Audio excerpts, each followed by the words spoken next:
வீரப்பனுக்கும் எனக்குமான அந்த தொடர்புங்கிறது வாசகர்களாக வீடியோ இதில் பார்த்துட்டு இருக்க வந்து என்னை விட இன்னொருத்தர் சொல்லுவாங்க, அவர் தான் வீரப்பனுக்கு ரொம்ப நெருக்கம், அவர் மாதிரியே மீசை வச்சுருக்காரு அப்படின்லாம். ஆனால் வீரப்பனை பற்றி முழுமையாக தெரிஞ்சவங்களுக்கு அவருக்கு ஒன்றுமே தெரியாதுங்கிறது தெரியும். காவல்துறை அதிகாரிகளுக்குமே சரி, அவருக்கெல்லாம் ஒன்றும் தெரியாதுங்கன்னா எனக்கு தெரியுங்கிறது அவங்களுக்கு தெரியும். அந்த வகையில் அவங்களே சொல்லியிருக்காங்க, சரியான ஒரு புத்தகம் வீரப்பனை பற்றி எழுதணும்னா அது உன்னால் மட்டும்தான் முடியும், நீ தான் எழுதணும்பாங்க. அதே மாதிரி கர்நாடகாவில் இருக்கக்கூடிய பல காவல்துறை அதிகாரிகள் தமிழ்நாட்டில் இருக்கிற அதிகாரிகளை கேட்பாங்க, கேட்டு இந்த மாதிரி வீரப்பன் அந்த காலகட்டத்தில் எங்கே இருந்தாரோ மேலே இருக்கிற கேஸ் கிரைம் லிஸ்ட்டு, உங்கள் ஊரில் நடந்த அஃபென்ஸு, அதனுடைய செத்து போனவனுடைய பேர், இதெல்லாம் வேணுமா அப்படின்னா நேராக என் நம்பர் கொடுத்து எனக்கு பேச சொல்லிடுவாங்க.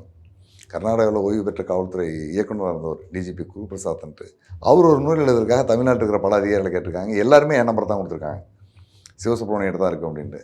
காரணம் என்ன, எங்கள்கிட்ட தரவுகளும் இருக்கும், அதில் கூட குறையும் இருக்காது, பொய் இருக்காது. அதனால் அவங்க எல்லாமே என்னை ரெஃபர் பண்ணுவாங்க.